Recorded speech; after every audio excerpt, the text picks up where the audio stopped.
Hello friends. आज का मेरा टॉपिक कर्म कांड या नित्य कर्म पूजा से है। इसमें हम पूजन विधि में किन किन चीजों का उपयोग करते हैं या कैसे करते हैं। तो आज का मेरा जो टॉपिक है उसमें हम आचमन, संकल्प और क्षौर कर्म के बारे में पढ़ेंगे। तो चलिए शुरू करते हैं। भगवान के नाम के साथ श्री हरि श्री गणेशाय नमः।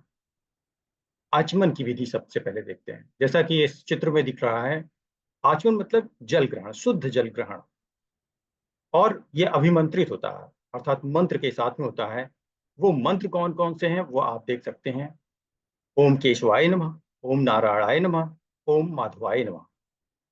तो अब आचमन की विधि क्या है उसको और डिटेल में हम लोग यहाँ पे देखते हैं। आचमन का अर्थ पवित्र जल को ग्रहण करना है, जिससे शरीर शुद्ध होता है। प्रत्येक कार्य में आचमन का विधान है। आचमन से हम केवल अपनी ही शुद्धि नहीं करते, अपितु ब्रह्मा से लेकर तृण तक को तृप्त कर देते हैं। आचमन न करने पर हमारे समस्त कृत्य व्यर्थ हो जाते हैं। अतः शौच के बाद भी आचमन का विधान है। अब करते कैसे हैं? लौंग लगाकर, शिखा बांधकर, उपवीत होकर और बैठकर 3 बार आचमन करना चाहिए। उत्तर, ईशान या पूर्व की ओर मुख करके बैठ जाएं। हाथ घुटनों के भीतर रखें। दक्षिण और पश्चिम की ओर मुख करके आचमन करें। आचमन के लिए जल की मात्रा, जल इतना लें कि ब्राह्मण के हृदय तक, क्षत्रिय के कंठ तक, वैश्य के तालू तक और शूद्र तथा महिला के जीभ तक पहुंच जाए। हथेलियों को मोड़कर गौ के कान की तरह बना लें। कनिष्ठिका और अंगूठे को अलग कर लें। शेष अंगुलियों को सटाकर ब्रह्म तीर्थ से निम्नलिखित एक एक मंत्र बोलते हुए आचमन करें, जिसमें आवाज ना हो। आचमन के समय बाएं हाथ की तर्जनी से दाएं हाथ के जल का स्पर्श कर लें तो सोमपान का फल मिलता है। अब चलिए आचमन के वक्त क्या क्या बोलते हैं, जो अभी हम पहले बता चुके हैं, चित्र में दिए था। ओम केशवाय नमः, ओम नारायणाय नमः, ओम माधवाय नमः। आचमन के बाद अंगूठे के मूल भाग से होठों को 2 बार पोंछकर ओम ऋषिकेशाय नमः बोलकर हाथ धो लें। फिर अंगूठे से नाक, आंख और कान को स्पर्श करें। छींक आने पर, थूकने पर, शोकर उठने पर, वस्त्र पहनने पर, अश्रु गिरने पर आचमन फिर से करें। अथवा दाहिने कान के स्पर्श से भी आचमन की विधि पूर्ण हो जाती है। जैसे आचमन सुबह आप कर चुके हैं, तो बाद में अगर ऐसा कुछ होता है तो आप सिर्फ दाहिने कान को छू के भी ये मान ले कि आचमन पूर्ण हो गया। इतना लेंदी प्रोसीजर फिर से करने की जरूरत नहीं।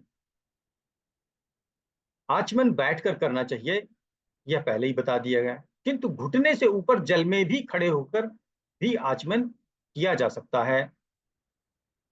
जब जल घुटने से कम हो तो यह अपवाद लागू नहीं होता, तब बैठकर ही आचमन किया जाना चाहिए। अब संकल्प क्या है? हम लोग पूजा के पहले संकल्प करते हैं। अगर संकल्प नहीं करेंगे तो आपकी पूजा पूर्ण नहीं होगी, आपको फल भी नहीं मिलेगा। तो संकल्प, जैसा कि इस चित्र में पूरा दिया गया है डिटेल, कि हम संकल्प मंत्र को जरूर बोलते हैं। ओम विष्णु विष्णु विष्णु अद्य ब्राह्मणो वैशाः पर आदर्शी श्वेत वाराह कल्पे जम्बूद्वीपे भारतवर्षे अमुक नाम संवत्सरे चैत्र शुक्ल प्रतिपादि अमुक वासे प्राणभार नवरात्र पर्वणे एतासु नवतिथिषु। मतलब जो भी दिन है, तिथि है, वार है, वो सब आप बोलते जाइए। किस नगर में रहते हैं, क्या गोत्र है, आपका नाम क्या है, ये सब एक एक करके बोलेंगे। चलिए हम इसको और भी डिटेल में नीचे देखते हैं कि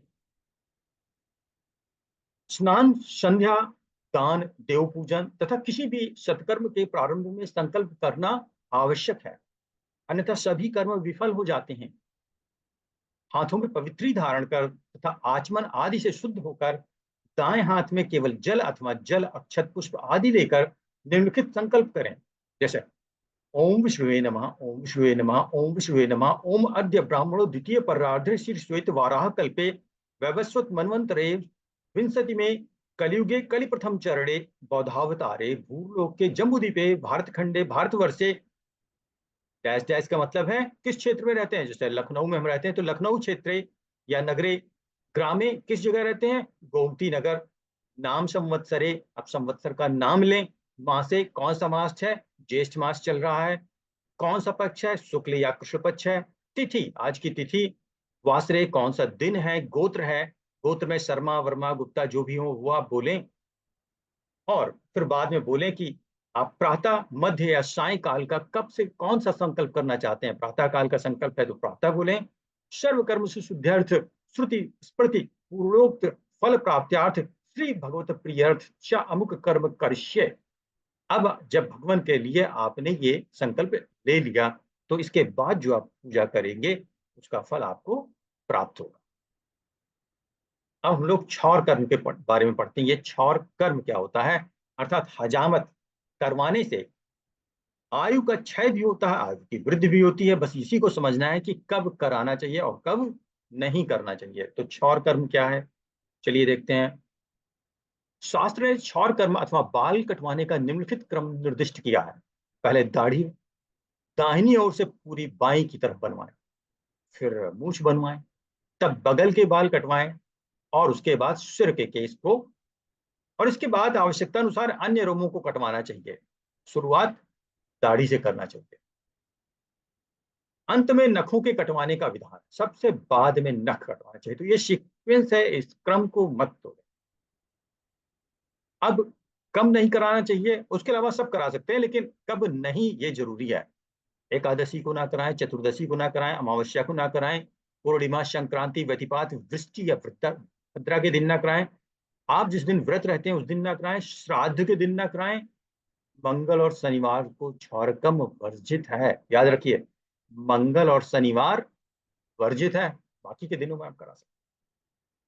तो मित्रों, ये था 3 टॉपिक हमने कवर किए इसमें, क्षौर कर्म, संकल्प और आचमन। पसंद आया हो लाइक करें, सब्सक्राइब करें।